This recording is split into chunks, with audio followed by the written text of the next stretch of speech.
On the eve of Christmas in 2014, as the world hummed with festive cheer, Sameena Imam, a 34-year-old marketing manager for Costco in Cardiff, South Wales, was preparing for the holiday season. She also had plans to visit her family in Essex the day after Christmas. But on Christmas Eve, Sameena was all excited for a special date. Before heading for her date, Sameena decided to make a quick stop at Costco to pick up a bottle of wine. Little did she know, this was the last time that anyone would see her. As Christmas passed, and Sameena didn't return home to visit her family, her absence became a cause for concern. Her friends and family frantically tried reaching out to her, their hearts pounding with a growing sense of dread. Hours turned into days, but there was no sign of Sameena. Where did she go? What could be the reason for her sudden disappearance? Cardiff, located in South Wales on the southeastern coast of the country, is the capital of Wales. Cardiff transforms into a winter wonderland during Christmas. The city is adorned with twinkling lights, charming Christmas markets pop up, and festive activities abound. For history buffs, Cardiff Castle stands tall, painting pictures of knights and ancient nobility within its walls. Wandering through Cardiff Market is a feast for the senses, with scents of freshly baked bread and spices filling the air, drawing you into a world of local flavors and crafts. Yet, Cardiff isn't just about its history or market. It's alive with laughter, chats in the streets, and the genuine Welsh hospitality that fills its pubs and restaurants. From museums to the Wales Millennium Centre, Cardiff offers diverse experiences for everyone. But, back on Christmas 2014, though the city gleamed under the warm glow of a million lights, unsettling shadows lurked beneath the surface. Sameena Imam's life began in 1980 in the UK, nurtured by her loving father, Imam Dean, and a mother whose name remains cherished within the family. Her Pakistani heritage was a vibrant thread that wove through her life, enriching her with traditions and values. Sameena's youth blossomed within the walls of Loxford High School in 1998, where she emerged as a bright and ambitious young woman. As a 34-year-old, Sameena found herself in Coventry, where she took on the role of marketing manager at Costco. While details of her personal life were scarce, her presence was deeply valued, bringing joy to her family and colleagues. In 2014, amidst the bustling aisles of Costco, Sameena's path crossed with 41-year-old Roger Cooper, a warehouse manager whose 2 decades of experience in logistics had kept him rooted in the same store. Their encounter marked the beginning of a new chapter in Sameena's life, one filled with the promise of fresh beginnings. Everything seemed to be falling into place for Sameena. Her days were filled with ease and contentment. However, on the eve of Christmas in 2014, an unforeseen event shattered her world. As Sameena eagerly awaited her date with Roger on Christmas Eve, she had also made special arrangements to visit her family. In particular, she planned to spend time with her ailing mother after the holiday festivities.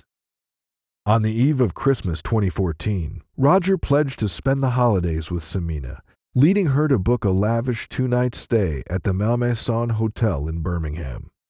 With £500 paid, she carefully arranged for meals to be served in their room, setting the stage for what was supposed to be a romantic Christmas celebration. As the clock struck 4 p.m. on Christmas Eve, Sameena concluded her shift at the store. Little did she know that the journey ahead would deviate from the plans she had envisioned. After a brief stop at a liquor store to get a bottle of champagne, she began on her fateful drive toward the Malmaison Hotel. On her way there, she had a final conversation with her sister, during which she inquired about their mother's health. Sameena assured her sister that she would be arriving at their parents' home on Boxing Day, December 26, 2014, eager to partake in the family's Christmas celebrations in Essex. This conversation underscored Sameena's commitment to her family and her eagerness to be with them during the festive season. However, her unexplained disappearance following this conversation left her family deeply concerned. What was more concerning was the fact that Sameena even texted her friends wishing them a Merry Christmas, but then suddenly ceased to reply. The abrupt halt in communication, coupled with Sameena's failure to fulfill her planned visit, added to the distress surrounding her disappearance. This led to the police being alerted by Sameena's family on December 26, 2014. The investigative saga commenced swiftly, and authorities were trying to do everything to get to the bottom of this crime. Media outlets, both local and social, rallied the community, amplifying the search efforts to locate her. A missing persons report was filed, prompting authorities to step in and join the search. The police talked to Sameena's co-workers at the Costco in Coventry, who provided a crucial detail. One retail worker informed police that he last saw her departing the store around 4 p.m. on December 24th. It was the last time she was ever seen alive. Surveillance footage provided glimpses into Sameena's last known movements, leaving her workplace, purchasing champagne, and departing in her car. Despite these visual clues, her precise location remained elusive. The West Midlands Police Department turned to cell tower data, using it to approximate Sameena's whereabouts. On December 30, 2014, investigators traced Sameena's movements to Leicester, precisely to the residence of David Cooper, Roger's brother, on Christmas Eve at 5 p.m. At the same time, Roger's phone records showed that he was also in the area. It seemed unlikely that it was a coincidence they were both there at the exact same time, raising questions about why they were there together. As the investigation got more complicated, they wanted to know who Sameena was going to meet on Christmas Eve. Their attention zeroed in on Roger Cooper, the person she was supposed to spend the evening and the next night with. Roger Cooper was brought in for questioning on January 1, 2015. Now, he was the main person the investigators were looking at closely. While they were questioning Roger for details, a new piece of information emerged. Remember how Sameena's last mobile signal led to David Cooper's location? Investigators considered interviewing David Cooper at the same time. While probing David Cooper's possible involvement, the investigators couldn't ignore a nagging question. If Sameena and Roger had already booked hotel rooms, why were they at David's house? This added layer of mystery intensified the suspicions surrounding the case. Before diving deeper into the story, understanding the Cooper brothers' backgrounds becomes important. Their lives and connections might be essential in understanding the mystery surrounding Sameena's case. Let's start with Sameena's Christmas Eve date, Roger Cooper. He was born in Leicester around 1973 and excelled as a manager at the Birmingham Costco warehouse. He was admired for his leadership. However, beyond this public role, Roger led a secretive life known only to a few. Juggling multiple affairs, including one with Sameena Imam and another unnamed Costco employee, he maintained a long-term relationship with his partner, Mira Chavda. Shockingly, Sameena was unaware of his long-term commitment. This hidden reality exposed a more complicated and problematic side to Roger than anyone had realized. Roger's carefully constructed facade began to crumble when Sameena discovered the shocking truth. Learning through a coworker about Roger's other relationships shattered her trust, as it revealed a web of deceit and hidden liaisons. Now, turning our attention to Roger's brother, 39-year-old David Cooper, he added a surprising twist to the unfolding mystery. David, a former soldier, managed a cafe and worked as a doorman. Intriguingly, Sameena's last cell phone signal led investigators to David's address in Leicester. The bond between Roger and David extended beyond family. They shared a close-knit relationship. The brothers shared a mutual love for Star Wars, often using cryptic phrases from the movies to communicate with each other, either referring to the lore of the movies or events from their daily lives. That being said, it's here that the real puzzle surfaces. Did David share any connection with her? These questions loomed large over the investigation, casting a shadow of uncertainty over the ties between Sameena, Roger, and now his brother David. Let's look at the dynamics of Sameena Imam and Roger Cooper's relationship. Was it genuine, or was Roger merely using her? At first glance, Roger and Sameena appeared to be just another couple, sharing laughter, secrets, and what seemed like genuine affection. Their connection was filled with playful banter and affectionate moments, a facade hiding the grim reality beneath the surface. Little did Sameena know that she was just another woman in Roger's life. Despite his long-term commitment to his partner Mira, Roger found comfort in clandestine moments with Sameena. At least, that's what Sameena was made to believe. Initially, she didn't know that he was having a third relationship with another woman in the same store. Their relationship was shrouded in secrecy due to strict company policies against workplace relationships. Yet, their bond grew stronger, blurring the lines between right and wrong, until Sameena found herself hopelessly entangled. She saw a future with Roger, a peaceful life together. But there was a catch. He was already entangled in multiple relationships. Despite the red flags, Sameena clung to the hope that Roger would leave his family for her. As their relationship deepened, Sameena's desperation for a settled life intensified. She confronted Roger, issuing an ultimatum towards the end of 2014, divorce his wife or lose her forever. The facade of their perfect relationship shattered when Sameena discovered Roger's infidelity, another lover hidden in the shadows of their workplace. Enraged and betrayed, she threatened to expose their affair to his wife and their employer. Roger, adept at manipulation, managed to soothe Sameena's anger, convincing her of his loyalty and promising to file for divorce after the holidays. He also said they'd go away on Christmas Eve for 2 nights. It was at the very beginning of this ill-fated trip that Sameena disappeared. Now diving into the investigation, the police had their sights set firmly on Roger Cooper and were also wondering about the involvement of his brother David. On January 4, 2015, Sameena's car was found in Luton, about 65 miles away from Coventry. Her handbags, suitcases, and items she brought were missing. The lack of fingerprints made investigators suspicious, but there was another interesting detail. The driver's seat was adjusted for someone taller than Sameena, possibly over 6 feet.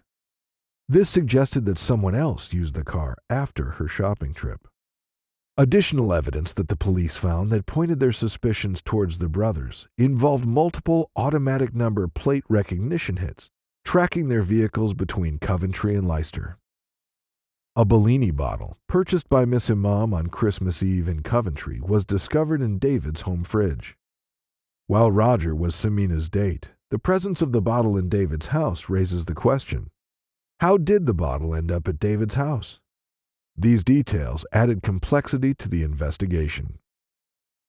During the investigation, the brothers, David and Roger, firmly denied any involvement in the crime, but their text messages told a different story. They used cryptic phrases from the movies to communicate secretly. Phrases like "Death Star complete," "Stay on target," and "You are expected, Vader," hinted at a hidden plan. One particularly puzzling French message, "Ce n'est point l'oeuf, la frontière n'est pas ouverte," roughly translates to, "There's no point, no score." The window of opportunity is closed, which caught attention. The message hinted at a closed opportunity or a missed chance. The detectives interpreted their Star Wars messages as alluding to Miss Imam's abduction and murder. While the majority of their exchanges appeared to center around Star Wars, another concerning detail caught attention: David Cooper's eBay purchase history. He had recently purchased chloroform, a substance well known for use to knock people out, but which also can be lethal in larger doses. When coupled with Sameena's missing car and the various intriguing details, the plot thickened. After all the clues and circumstantial evidence pointed towards the Cooper brothers, they were arrested on suspicion of murder on January 7, 2014, and brought in for questioning. During the interrogation of the Cooper brothers, subtle yet crucial disparities began to emerge in their narratives. Roger Cooper presented a detailed and emotionally charged account of his last encounter with Sameena, a level of detail and emotion that the police found excessive. And was that the last time you heard from her? No, I got a text. That's the last time I heard her voice. I can read it. Do you read it? Yeah, go ahead. I'm fuming, full stop. I'm going to where I am truly cared for. What do you think she meant by that text message? I assumed she'd gone to Birmingham. See one of her friends. Conversely, David Cooper took a different stance, asserting that he had no real knowledge of who Sameena Imam was. Right. David, obviously the purpose for today for speaking to you is it's in connection with a missing person inquiry. Okay. A lady by the name of Sameena Imam. Do you know her? I've seen a photo you've got. Yeah. I didn't know the name. Is that the photo I've got down there? Yeah. That's a picture of the lady that's missing that we're making inquiries about. Okay, right. Have you ever met her? Familiar.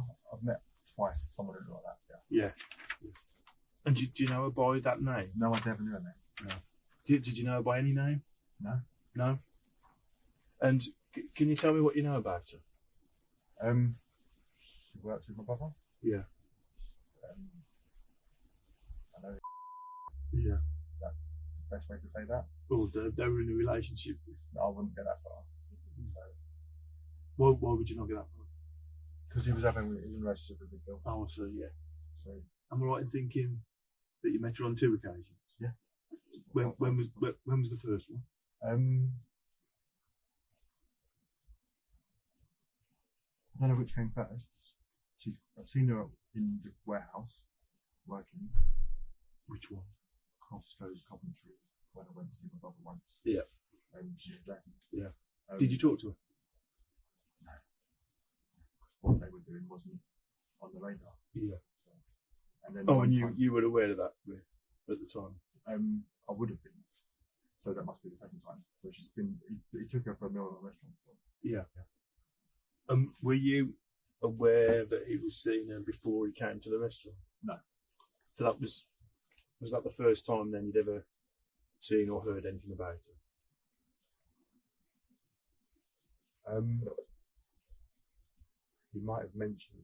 He's not the most loyal person. There might have been a couple that he's talked about. I wouldn't have put known faces or names or anything. So I won't say it's the first time I heard of anyone. But it's the first time I met. Yeah. Recognizing David Cooper as the more vulnerable of the two, investigators intensified their pressure on him. This strategic approach, when applied effectively, can yield significant results, particularly when the person under scrutiny remains unaware of their alleged accomplice's statement. While he initially did try to mislead them, eventually the police learned what actually happened on that fateful Christmas Eve. Sameena had set off with Roger, believing they were headed to the Malmaison Hotel in Birmingham. Without Sameena's knowledge, Roger was secretly directing their journey away from Birmingham, heading instead to a hidden location in Leicester, Roger's brother David Cooper's residence. As they arrived at David's house at Hughenden Drive around 5 p.m. on December 24th, Sameena, unaware of her upcoming tragedy, greeted Roger's brother with genuine warmth. In a sudden and terrifying move, David and Roger launched themselves at Sameena. The attack was horrifying. Sameena's legs trembled, fear gripping her as she pleaded for help. She fought back, struggling against them. But David, with a cloth soaked in chloroform, covered her mouth and nose, silencing her cries until she couldn't breathe anymore. She faded away around 6:25 p.m., her efforts in vain against the overwhelming force. After the heinous act, Roger heartlessly headed back to Coventry, planning to spend Christmas Eve with his unsuspecting family. He left her body and her car with David, but it would take detectives some more time to figure out exactly what he had done with them. But David astonishingly confessed to assisting his brother in the horrendous act of killing Sameena. I got the chlorophyll, I poured it over a tea towel, and I kind of put it on her face, sat on her lap, and her arms went up, and I grabbed her arms and I forced them down, and I was like, just a couple of breaths. She didn't wake up. The detectives learned that Sameena tragically passed away due to chloroform toxicity. Investigators discovered compelling evidence in David's eBay purchase history, indicating a purchase of 200 ml of chloroform for £12, which he alleged never arrived. Further inquiries revealed David's movements, retrieving Sameena's BMW from Coventry on Boxing Day and later abandoning it in Luton. Right, so that's easy. So I went for a bag, the keys were there, and I was like, right, move the car back to Coventry and no one will know. Strangely, there's a side point which has been talked about a lot, but my brother had hired a car for me. He'd hired a van for me to move house. We both moved at the same time. But when I drop it off, I left it parked on this residential street near to where my brother works. My brother works in Costco's. The rest of my story is about moving the car. You guys pretty much already know, because I panicked because I couldn't leave it in Coventry because it was too close to Roger. So driving her car back to Coventry, I've done a lot of driving, and I've used different routes every time. Stalled it on the motorway, got police attention. I can tell you more details, and it was just a complete nightmare, and I just had to. He meticulously wiped away any fingerprints and DNA from the vehicle using a cleaning agent, methodically covering his tracks. Later, he also reveals how he tried to hide Sameena's lifeless body. I've got this thing to hide. Sorry, I'm not going to refer to it as anything. The callous act of killing someone and then referring to them as this thing speaks volumes about the perpetrator's lack of empathy and respect for human life. Such an act speaks to a disturbing level of dehumanization, where the victim was stripped of their individuality and reduced to a mere object. Okay, so at my house, there's a sleeping bag cover without a sleeping bag. Well, I put it in my sleeping bag. This detached and callous language suggests that the act of killing was not just devoid of remorse, but potentially motivated by a deep-seated hatred or an animosity towards the victim. The dehumanizing language serves to further distance the perpetrator from the gravity of their actions, making it easier for them to justify and rationalize their behavior. So I know a guy, and he's got a van. I rang him from a disposable SIM card. Did we catch that? So somebody came on Christmas Day? Yeah. Christmas Eve took it away from me. So you rang him from a disposable SIM card? Yeah. I don't know what happened next. I think it's buried in woodland. David's continued refusal to disclose the location of Sameena's body cast a long shadow of suspicion over him. His fabricated stories about others taking the body away only raise further questions. The fabricated stories appear to be a desperate attempt to distance himself from the crime and deflect suspicion. Such behavior is characteristic of individuals who have something to hide, further fueling the flames of doubt surrounding their innocence. I'm not from Leicester. I don't know Leicester, which is why I've been driving around a lot of space recently, but I think he said something about Swiveland Woods, but I've never heard of Swiveland Woods. I don't know where it is. While David initially misled the authorities about Sameena's whereabouts, a crucial piece of evidence emerged that ultimately led to the discovery of the truth. A friend of David's, prompted by his arrest, came forward and revealed that David had entrusted him with a set of keys, including one that belonged to an allotment he owned in Leicester. The police, acting swiftly on this information, descended upon the allotment, carrying the weight of hope and determination. On January 16, 2015, the long-held silence surrounding Sameena's disappearance was shattered, leaving hearts broken. Upon arrival at David's allotment, an unsettling sight greeted them. A sheet of tarpaulin lay crumpled on the ground, with a suspicious mound of earth beneath it. Footprints, fresh and clear, marked the surrounding area. As they carefully excavated the soil, the grim reality unfolded. Sameena Imam's body was found in Leicester, owned by David Cooper, a seemingly ordinary structure now at the center of a disturbing discovery. The haphazard manner in which the body was concealed spoke volumes about the perpetrator's state of mind. It was a stark contrast to the meticulous planning seemingly evident in the earliest stages of the crime. The haste and lack of proper concealment suggested that their focus was solely on the act itself, with little thought given to evading detection or ensuring a successful cover-up. This botched attempt ultimately led to their undoing and exposed the truth to the light of justice. Most disturbingly, Sameena's body was found wrapped in cling film and a sleeping bag that belonged to David Cooper, serving as concrete evidence of his involvement in this tragic crime. Adding to the grimness was a sign hanging on the shed, its message blunt: "Don't wind me up. I'm running out of places to hide the bodies." The West Midlands police investigation was determined and thorough. They followed every lead carefully, leaving no stone unturned, and pieced together the events leading to Samena's tragic end. What made this ordeal particularly unsettling wasn't only the discovery of Samena's remains. The sign, meant as a joke, became a chilling confession, revealing the darkness lurking beneath ordinary surfaces. It was as if the perpetrator was challenging the law enforcement itself. Post-mortem examinations confirmed that the Cardiff-based shopworker met her demise due to chloroform. Additionally, a peculiar mix of metallic elements, antimony, cadmium, tin, mercury, and arsenic, was likely administered to Sameena Imam in a liquid form. During the 8-week trial, the chilling truth emerged. Roger Cooper carefully planned to silence Sameena Imam for months, fearing she would expose their affair. The brothers, 41-year-old Roger and 39-year-old David Cooper, remained composed during their trial, avoiding eye contact as the jury unanimously convicted them at Birmingham Crown Court. Later, on October 20, 2015, during the trial, Roger made a shocking admission, revealing that a seemingly puzzling message, "You are expected, Vader," was actually a coded reference to Miss Imam. He claimed it was part of a surveillance effort to determine if she was involved with someone else. But the truth was the brothers' first attempt to harm Sameena Imam took place way before in December at Soil Hill Premier Inn. Sameena was a regular guest and planned to spend the night there following a Christmas party.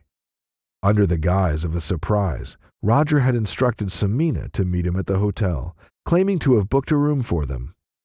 However, the surprise was a lie. No room had been booked, and Roger wasn't planning to be there. Meanwhile, David, Roger's brother, lurked in a rented car parked in the hotel's car park, prepared to abduct Sameena. To communicate their plan, the brothers relied on cryptic messages coded in Star Wars references like "Death Star complete" and "Stay on target, stay on target. You are expected, Vader." However, on that day, the taxi stopped right at the entrance, which didn't give David a chance to get close to Sameena. The plan failed, and Sameena safely entered the hotel. Frustrated, David sent a message to his brother in broken French, which translated to, "There's no point, no score. The window of opportunity is closed." Sameena, just 34 and one of Roger's lovers, was later overpowered on Christmas Eve of 2014 at David Cooper's home, meeting a tragic death by chloroform. Despite their calm facade and planning, justice caught up with the brothers. Arrested under suspicion a week before Sameena's body was discovered, they couldn't escape the truth uncovered by post-mortem tests. Their arrest and subsequent conviction by Judge Thomas on October 21, 2015, led to a life sentence for each, with a minimum of 30 years of prison time. While sentencing the Cooper brothers, the killers for life, Judge Thomas told the siblings, "The use of poison in a case such as this demonstrates a cold-blooded intention to kill, regardless of the consequences. You worked together hand in glove, in planning and carrying out the murder of a joyful and bubbly young woman, brutally betrayed by a man she loved and his brother." DCI Caroline Marsh, senior investigating officer, shared her views on this case outside court. She said, "I would say this is the most callous offense I've ever investigated. Most murders that occur are spontaneous events driven by anger or jealousy, whereas in this case, what we uncovered was weeks and weeks of planning to kill Sameena, and a really unusual cause of death. We rarely see chloroform homicides. It's a mystery to the investigation why David Cooper would do something like this for his brother, an extreme act to kill a woman that he hardly knew." Their cryptic messages and meticulous planning failed in the face of justice, ensuring they'll spend all of their remaining Christmases behind bars, serving their deserved punishment. The anguish of losing Sameena in such cruel circumstances was overwhelming for the family. The statement released by Sameena's younger brother, Imran Imam, reflected the profound impact of her loss. He mourned not only the loss of his sister, but also the absence of her guidance and support during challenging times. Imran expressed the torment of contemplating Sameena's final moments and the pain of not being able to seek her counsel anymore. The reminders of her absence were constant, with everyday triggers evoking memories that intensified their grief. This made it even more challenging to come to terms with their loss. The family's sentiments echoed a collective sense of shock, sorrow, and fear as they grappled with the reality of Sameena's untimely and tragic demise, leaving an irreparable void in their lives. As we close this chapter on the tragedy of Sameena Imam, it's impossible not to be shaken by the sheer senselessness of it all. Roger had countless opportunities to avoid this irreversible path. He could have chosen honesty, transparency, or even simply ending the relationship. Instead, he and his brother embarked on a calculated, cruel course of action that resulted in the loss of a vibrant life. This case stands as a stark example of the devastating consequences that can unfold when we prioritize personal desires over basic human decency. Let it serve as a cautionary tale, urging us to choose compassion and integrity over expediency and self-interest. May Sameena's memory inspire us to uphold the values of honesty, respect, and accountability, ensuring that such a tragedy never befalls another innocent soul. If you'd like to know more about cases like this, then subscribe to Mysterious Hook and turn on notifications to not miss a single chilling episode of our Christmas series. Hit that like and share button if you enjoyed this Christmas case, and let us know what other mysteries you'd like us to explore in the comments below. We'll be back soon with another chilling case to unravel, so stay tuned.